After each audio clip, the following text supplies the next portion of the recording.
Friends మనం ఇది login అయిన తర్వాత మనకి ఈ విధంగా ఓపెన్ అయితుంది. సో, మనం రిజిస్టర్ చేసుకోమని ఉంటుంది. సో, మనం ఇక్కడ రిజిస్ట్రేషన్ చేసుకోవాలి. సో, ఒకసారి స్టెప్స్ అయితే చూడండి. ఫస్ట్ అయితే రిజిస్ట్రేషన్ ఉంటది. తర్వాత దీనికి సంబంధించి పేమెంట్ కట్టాల్సిందైతే ఉంటది. సో, బీసీ అయితే కొంత, ఎస్సీ అయితే కొంత, ఎవరికి వారికి కొంత ఫీజ్ అయితే ఉంది. సో, అది కట్టాలనమాట. సో, ముందే కట్టాలి అది 250 సంథింగ్ ఉంది. సో, తర్వాత క్వాలిఫికేషన్ డీటెయిల్స్, దాని తర్వాత లోకలా, నాన్ లోకల్ అని అడుగుతుంది. దాని తర్వాత కేటగిరీ ఏంటని అడుగుతుంది. సో, అదర్ డీటెయిల్స్ అవన్నీ అయితే సో, ఈ విధంగా స్టెప్స్ అయితే ఉన్నాయి. వన్ బై వన్ ఒకటి క్లియర్ కట్‌గా ఎక్స్‌ప్లెయిన్ చేస్తాను. వీడియో స్కిప్ చేయకుండా చూడండి. సో, ఫస్ట్ అయితే మనము ఇక్కడ క్యాండిడేట్ నేమ్ అయితే వస్తుంది. క్యాండిడేట్ నేమ్ అనేది ఫస్ట్ మనం అప్లికేషన్ చేసిన టైంలో వస్తుందో, సో, అదే నేమ్ వస్తుంది. సో, ఎడిట్ చేసుకోవడానికి ఛాన్స్ లేదనమాట. మిస్టేక్స్ ఏమైనా పడితే నీకు సీట్ వచ్చిన తర్వాత చేసుకో. సో, ఇకపోతే మన ఫాదర్ నేమ్ వస్తుంది ఇక్కడ. సో, ఇక్కడ మదర్ నేమ్ వస్తుంది. మన జెండర్ అనేది చేంజ్ చేసుకోవడానికి ఛాన్స్ లేదు. అది ఆల్రెడీ డైరెక్ట్‌గానే వస్తుంది. సో, అదనమాట. ఇకపోతే ఇక్కడ ఎస్సీ అయితే ఎస్సీ, బీసీ అయితే బీసీ, ఓసీ అయితే ఓసీ పెట్టుకోండి. సో, ఇక్కడ ఓసీ పెట్టగానే మనకి ఇక్కడ ఈడబ్ల్యూఎస్ సర్టిఫికేట్స్ చూపిస్తుంది అనమాట. ఇక్కడ ఓసీ పెట్టగానే మనకి ఈడబ్ల్యూఎస్ చూపిస్తుంది. సో, ఇక్కడ మనం బీసీ పెడితే మనకి ఈ ఆప్షన్ అనేది చూపించదు అనమాట. సో, మనకి ఫిజికల్ హ్యాండిక్యాప్డ్ అయితే ఒకవేళ ఉంటే ఎస్ పెట్టుకోండి, లేదంటే నో పెట్టుకోండి. సో, ఇక్కడ మనం మొబైల్ నెంబర్ ఇచ్చుకోవాల్సి ఉంటుంది. పైన కింద మన డేట్ ఆఫ్ బర్త్ ఆల్రెడీ వస్తుంది. మనం ఆల్రెడీ అప్లోడ్ చేసినప్పుడు ఏదైతే ఉంటుందో అదే వస్తుంది. సో, ఇక్కడ మన ఆధార్ కార్డ్ అయితే డీటెయిల్స్ ఇవ్వాల్సి అయితే ఉంటుంది. ఇక్కడ మన mail ID, working mail ID properly ఇవ్వండి. సో, ఇక్కడ పోతే మీరు ఏ రీజియన్ అడుగుతుంది, తెలంగాణనా లేకపోతే ఓయూఆ, ఎక్కడ చదివారు, ఏం కథ అని అడుగుతుంది. సో, అది ఇచ్చుకోవచ్చు. సో, నేనైతే డిగ్రీ ఉస్మానియా యూనివర్సిటీ పరిధిలో చదివాను, తెలంగాణ. సో, ఇక్కడైతే ఎస్ అయితే పెట్టాను మా ఫ్రెండ్ది. సో, ఇదైతే ఇంకా మీకు ఇన్కమ్ 1,00,000 ఉందా, 2,00,000 ఉందా, 1,00,000 to 2,00,000 అని ఎక్కడ ఎంత ఉందనేది ఇక్కడ పెట్టుకోవాలన్నమాట. సో, దానికి సంబంధించింది అయిపోయిన తర్వాత నీకు సపరేట్గా సంబంధించి ఒక పాస్వర్డ్ అయితే క్రియేట్ చేసుకోవాలి. సో, ఎప్పుడైతే నీకు లాగిన్ కావాల్సిన ప్రతిసారి పాస్వర్డ్ అడుగుతుంది. వన్స్ అది కొట్టి మనం సేవ్ చేసుకున్న తర్వాత ప్రతిసారి ఆ పాస్వర్డ్ కొడితేనే ఓపెన్ అవుతుంది. సో, ఇది ఫస్ట్ పేజ్కి సంబంధించిన డీటెయిల్స్. సో, నెక్స్ట్ అయితే మనం పేమెంట్ అయితే చేయాల్సి ఉంటుంది. సో, అది కూడా చూపించే ప్రయత్నం చేస్తాను చూడండి. రిజిస్టర్ అయిన తర్వాత కన్ఫర్మ్ నొక్కగానే మనకి ఈ విధంగా వస్తుంది. సో, మనకి ఏంటంటే వన్స్ ఇట్లా అయిన తర్వాత సబ్మిట్ బటన్ నొక్కగానే మనకు ఫోన్కి అయితే ఓటీపీ వస్తుంది.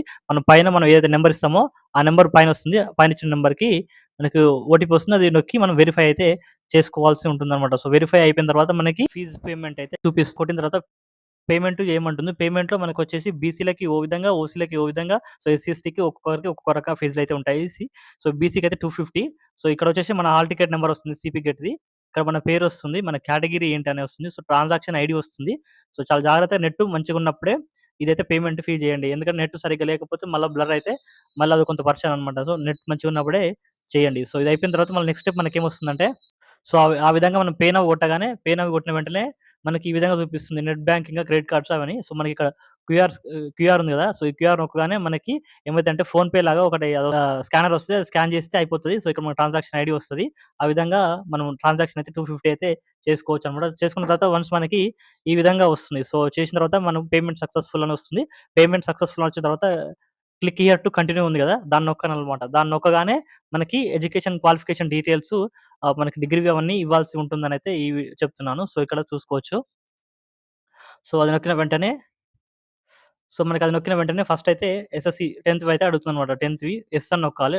ఎస్ అని నొక్కిన తర్వాత ఎస్ అని టిక్ జేసి మన 10థ్ హాల్ టికెట్ నంబర్ ఇక్కడ కొట్టాలి. ఇయర్ పాస్‌వర్డ్ కొట్టాలి. ఇయర్ కొట్టిన తర్వాత మన 10థ్‌కి సర్టిఫికేట్ నంబర్ అనమాట. 10థ్ క్లాస్‌లో మనకి మెమో ఉంటది గదా! మెమోకి ఇక్కడ పైన కొన్ని నంబర్స్ ఉంటాయన్నమాట. ఒక 6 డిజిట్స్ నంబర్ ఉంటుంది. పైన ఇది మెమో అనుకోండి ఫర్ ఎగ్జాంపుల్. ఈ మెమోకి పైన వచ్చేసి మనకి 6 డిజిట్స్ ఇక్కడ 6 డిజిట్స్ ఇక్కడ ఉంటాయి. సో, దీన్ని నంబరు మనం ఇందులో ఎంటర్ చేయాల్సి ఉంటుందనమాట. ఆ విధంగా మనకి ఇంటర్‌కి ఆ విధంగానే ఉంటది. డిగ్రీ కూడా ఆ విధంగానే ఉంటది. సో, అదయిపోయిన తర్వాత మనకి ఎస్ఎస్‌సి ఫైల్ అయితే అప్‌లోడ్ చేయాలి. ఇది కూడా తెలుసు కదా మీకు 500 కేబీ కంటే తక్కువ ఉండాలనైతే నేను ఇంతకుముందైతే చెప్పాను. సో, 500 కేబీ కంటే ఎట్లా చేసుకోవాలనేది కూడా మీకు చూపించే ప్రయత్నం చేస్తాను. అది పెట్టిన తర్వాత మనం అప్‌లోడ్ చేయాల్సి ఉంటుందనమాట. వన్స్ అప్‌లోడ్ కొట్టగానే మనకి ఇంటర్‌దొస్తది. సో, అది ఒకవేళ సైజ్ ఎక్కువున్నట్టయితే మనం డైరెక్ట్ ఫోటో దించి ఈ వెబ్‌సైట్ ఉంది గదా! ఈ వెబ్‌సైట్‌ని డైరెక్ట్ మనం అల్ల పోయి మనకెంత కేబీ కావాలనుకుంటే అంత మనమైతే చూసుకోవచ్చు. ఈ వెబ్‌సైట్‌ని నేను డిస్క్రిప్షన్ లింక్‌లో గాని, ఈ వెబ్‌సైట్ డిస్క్రిప్షన్ లింక్‌లో గాని, టెలిగ్రామ్ ఛానెల్‌లో గాని పెడతాను. చూసి చేసుకోవచ్చు. ఫస్ట్ మనం చేయాల్సిన పనేంటంటే సర్టిఫికేట్స్ రెడీ చేసుకొని వీడియో స్టార్ట్ చేయాలి. సో, అల్లకు పోయిన తర్వాత మనకి ఈ విధంగా అడుగుతుంది. కంప్రెస్ చేసిన తర్వాత మీకు ఎంత రెడ్యూస్ కావాలని అడుగుతుంది. సో, మనకి ఎంతైతే ఇచ్చుకుంటామో ఇచ్చుకున్న తర్వాత మనకి 350 అట్లా పెట్టగానే మనకి 272 అట్లా కేబీ వచ్చింది. నేనిప్పుడే మా ఫ్రెండ్‌ది జేశాను. ఫ్రెండ్‌ది జేస్తే ఇది ఈ విధంగా వచ్చిందనమాట. సో, మనకి ఈ విధంగా వచ్చిన తర్వాత అంటే మనం డౌన్‌లోడ్ ఇమేజ్ అని కొట్టగానే డౌన్‌లోడ్ అయితుందనైతే చెప్పుకోవచ్చనమాట. డౌన్‌లోడ్ అయిన తర్వాత మనము దాన్ని అప్‌లోడ్ చేసిన వెంటనే అప్‌లోడ్ చేయగానే మనకు పైన సర్టిఫికేట్ వస్తది. 10థ్ అయితే 10థ్, ఇంటర్ అయితే ఇంటర్ ఏదైతే ఆ సర్టిఫికేట్ పైనొస్తది. పైనొచ్చిన తర్వాత మనకి ఈ విధంగా కన్ఫర్మేషనా లేకపోతే బ్యాకా అని అడుగుతది. ఇన్ కేస్ ఎక్కువ ఎంబీ ఉంటే అది తీసుకోదనమాట. సో, మనకు కరెక్టే ఉంది కాబట్టి మనకు కన్ఫర్మ్ వచ్చింది. ఆ కన్ఫర్మ్ నొక్కగానే మళ్ళీ ఈ విధంగా మనకి ఇంటర్‌ది అప్‌లోడ్ చేయమనైతే వస్తుందనమాట. సో, ఈ విధంగా ఇంటర్‌ది వస్తుంది. సేమ్ అట్లనే సేమ్ ఇంటర్‌ది కూడా ఇట్లనే అప్‌లోడ్ చేసుకోవాలి. సో, ఇంటర్వ్యూ ఆ విధంగా అప్లై చేసుకున్న తర్వాత మనకి ఈ వెబ్‌సైట్‌లో మనకి ఇమేజ్ రీసైజ్ అని కొట్టగానే గూగుల్‌లో ఇమేజ్ రీసైజ్ కొట్టగానే ఇదొస్తుంది. దీన్ని లింక్ నేను డిస్క్రిప్షన్‌లో ఇస్తాను. చూసి చేసుకోండి. ఓకేనా? ఇబ్బంది పడకండి. చాలా నిమ్మలంగా, కూల్‌గా, నిదానంగా మిస్టేక్ చేయకుండా ఎక్కడ గూడా చేసుకోండి. వన్స్ మిస్టేక్ అయితే మళ్ళీ మీకు పెద్ద తలకాయ నొప్పొస్తుంది. సో, డిగ్రీకొచ్చే వరకే ఇక్కడ చాలా తలకాయ నొప్పి ఉంటదనమాట. ఎందుకంటే మనకి సిక్స్త్ సెమ్ మెమోలో అవి రాలేదు కాబట్టి. సో, మనం ఇక్కడ యూనివర్సిటీ నేమ్ సెలెక్ట్ జేసుకోవాలి. మనం బీఏనా, బీకామా, బీఎస్సీ ఇందులో పెట్టుకున్న తర్వాత డిగ్రీ హాల్ టికెట్ నంబర్ ఇక్కడ ఎంటర్ చేయాలి. మాక్సిమం సీజీపీఏ మన సీజీపీఏ ఎంత ఉంటది? 10/10. సో, 10/10 10 అయితే ఇక్కడ ఎంటర్ చేయాల్సుంటది. సెక్యూర్డ్ నీకెంతొచ్చిందో ఇందులో ఎంటర్ చేయాలి.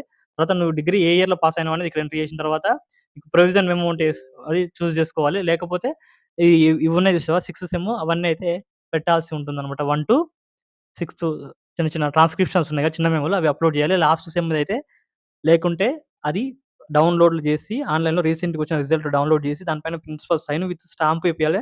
మనం చదువుకున్న కాలేజీ ఏపిచ్చి అప్‌లోడ్ చేయాలి. దాన్ని యాక్సెప్ట్ చేస్తారనమాట. అయితే ఇక్కడ మన టీసీ అనేది చాలా మంది అడుగుతున్న సమస్య.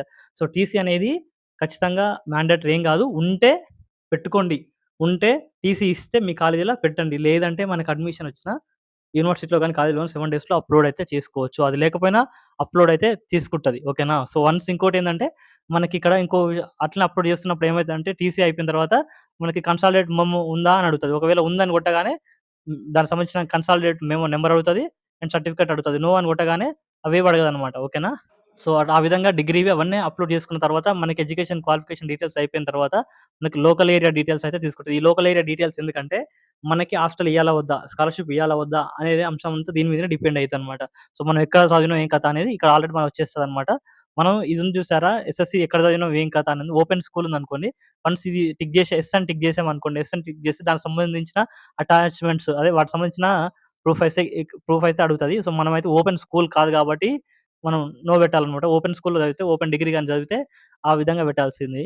సో, మనమైతే ఎక్కడ కూడా నో చదవలేదు కాబట్టి పెట్టుకోవచ్చు. సో, ఎస్ఎస్‌సి అయినా, ఇంటర్ అయినా, డిగ్రీ అయినా ఓపెన్‌లో చదివితే యెస్ పెట్టుకోండి. యెస్ పెట్టుకొని వాళ్ళ డీటెయిల్స్ వాళ్ళకి సంబంధించినయి అడుగుతాయనమాట.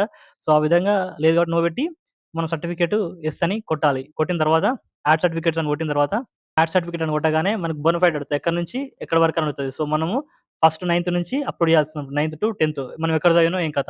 దానికి సంబంధించిన బోనఫైడ్ అని పెట్టగానే ఇక్కడ add to below the list మనం చెప్పాను కదా! మనం చెప్పినట్టు విధంగా add to below the list కొట్టగానే మనకి అది లిస్ట్‌లో యాడ్ అవుతుందనమాట. సో, అది లిస్ట్ కొట్టగానే మనకి అది ఆటోమేటిక్‌గా అదే క్లోజ్ అయితుంది. అది క్లోజ్ అయ్యి మళ్ళా నెక్స్ట్ సర్టిఫికేట్ కూడా అడుగుతుందనమాట. సో, ఆ విధంగా చూసుకోవచ్చు. ఈ విధంగా వస్తుందనైతే. ఇదొచ్చిన తర్వాత మళ్ళా యాడ్ ఇది కొట్టగానే మళ్ళీ ఇంటర్‌దొస్తది. ఇంటర్‌ది అప్‌లోడ్ చేసుకోవచ్చు. ఇంటర్‌ది, డిగ్రీది. సో, ఆ విధంగా అయితే అప్‌లోడ్ చేసుకోవచ్చు. సో, చూసుకోవచ్చు. ఫస్ట్ మనం ఎక్కడి నుండి ఎక్కడి వరకు 9థ్ నుంచి 10థ్ వరకు. So, inter first year, second year. ఇది డిగ్రీ ఫస్ట్ ఇయర్ నుంచి థర్డ్ ఇయర్ వరకు. ఈ మొత్తము ఈ ఇయర్స్ ఒస్తాయి. మనం ఎక్కడ చదివినాం ఏం కథ అనొస్తుంది. ఇక్కడ యాడ్ అవుతదో అవసరమైతే డిలీట్ జేసుకోవచ్చు. డిలీట్ జేయకండి ఇది. ఓకేనా? సో, ఈ విధంగా అయితే చేసుకోవచ్చు. బోనఫైడ్స్ సర్టిఫికేట్స్ అయితే అప్‌లోడ్ చేసుకోవచ్చనైతే చెప్పుకోవచ్చు. ఇకపోతే మనకి కేటగిరీ. సో, మనకి కేటగిరీలో ఏంటంటే మనం ఫస్టే వస్తది. మనం బీసీయా, ఎస్సీయా, ఎస్టీ అని మనం ఫస్టే పెట్టుకుంటే మనకొస్తది. అదొచ్చిన తర్వాత మన క్యాస్ట్ సర్టిఫికేట్ నంబర్ కొట్టాలి. క్యాస్ట్ సర్టిఫికేట్ నంబర్ కొట్టి ఇక్కడ సర్టిఫికేట్ అయితే అప్‌లోడ్ చేయాల్సి ఉంటుంది. క్యాస్ట్ సర్టిఫికేట్ కొట్టగానే మనకేమైతదంటే మన డీటెయిల్స్ అన్నీ వస్తాయన్నమాట. ఇక్కడ మన పేరు, ఊరు, కథ అన్నీ అయితే రావడం అయితే జరుగుతుందనేది చెప్పుకోవచ్చు. ఇక్కడ మనం క్యాస్ట్ సంబంధించి సర్టిఫికేట్ నంబర్ కొట్టాం మా ఫ్రెండ్‌ది. కొట్టగానే ఇక్కడ అప్లికేషన్ నంబర్ వచ్చింది. వాళ్ళ ఫాదర్ నేము, వాళ్ళ సబ్ క్యాస్ట్ అని వచ్చింది. ఇక్కడ మనం ఫైల్ అయితే చూజ్ చేసుకొని ఇచ్చినామంట. ఇది మ్యాండేటరీ అన్నమాట క్యాస్ట్ అనేది. ఎందుకంటే ఈ క్యాస్ట్ ఆధారంగానే మనకి రిజర్వేషన్ వచ్చి, ఆ రిజర్వేషన్ పరంగానే సీట్ల విభజన అనేది జరుగుతది. ఏళ్ళ సీట్ రావాలన్నా రిజర్వేషన్ పరంగానే వస్తదనైతే చెప్పుకోవచ్చు. సో, అదయిపోయిన తర్వాత మనకి ఇన్‌కమ్ అనమాట. సో, అత్యంత కీలక పాత్ర పోషించే సర్టిఫికేట్‌లలో ఏదైనా ఉందా అంటే అది ఇన్‌కమ్ సర్టిఫికేట్ అయితే చెప్పుకోవచ్చు. ఇన్‌కమ్ సర్టిఫికేట్ ఎంతుంది? 1,00,000-2,00,000 ఉందా? ఎంతుందని పెట్టుకున్న తర్వాత వన్స్ నో అని పెట్టారనుకోండి ఇక్కడ మీరు very, very, very big mistake చేసిన వాళ్ళైతారు. ఇక్కడైతే మీరు నో అయితే అస్సలు పెట్టకండి. ఎందుకు పెట్టొద్దంటే ఇక్కడ నో పెట్టారనుకోండి మీరు రేపటి నాడు మీకు సీటొచ్చిన వెంటనే మీకు 21,000 మినిమమ్ చూపిస్తది. సెల్ఫ్ ఫైనాన్స్ ఉంటే 35,000 చూపిస్తది. 35,000 గాని, 21,000 గాని ఎట్ ఏ టైమ్‌లో కడితేనే నీకు నెక్స్ట్ ప్రాసెస్ ముందుకు పోతది. సీట్ అలాట్‌మెంట్ వచ్చిన తర్వాత 21,000 ఆర్ 35,000 కడితేనే నీకు ముందుకు పోతదనైతే చెప్పుకోవచ్చు. ఈ మిస్టేక్ అయితే అస్సలు చేయకండి. సో, మీకు స్కాలర్‌షిప్ వస్తే యెస్ పెట్టండి. అండ్ దానికి సంబంధించిన లేటెస్ట్ ఇన్‌కమ్ అయితే అప్‌లోడ్ చేయండి. తొందర ఏం లేదు. చాలా టైం ఉంది. ఇన్‌కమ్ సర్టిఫికేట్ తీసుకొని, క్యాస్ట్ ఇన్‌కమ్ సర్టిఫికేట్ తీసుకొని అప్‌లోడ్ చేయండి. దానికి సంబంధించిన డేట్ అవన్నీ ఇందులో మెన్షన్ చేయండి. సో, ఇక్కడైతే అప్‌లోడ్ చేయండి. దానికి సంబంధించి కింద ఆధార్ కార్డ్ అయితే అప్‌లోడ్ ఒకవేళ మీరు ఓల్డ్ అప్‌లోడ్ చేశారనుకోండి, ఓల్డ్ అప్‌లోడ్ చేస్తే ఏమైతదో తెలుసా?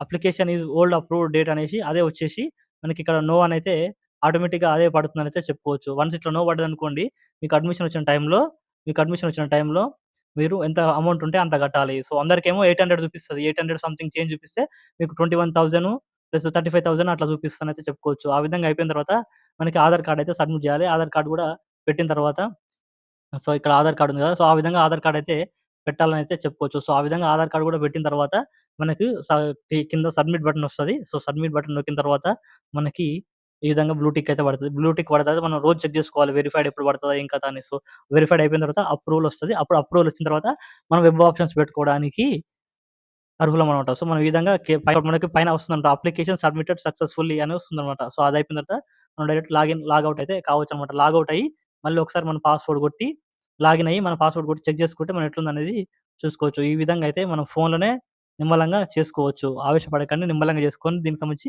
ఇంకా చాలా చాలా చాలా టైం ఉంది. ఓకేనా గైస్? Thank you. అండ్ మరిన్ని అప్‌డేట్స్ కోసం మన ఛానెల్‌ని రెగ్యులర్‌గా ఫాలో అవుతుండండి. Thank you.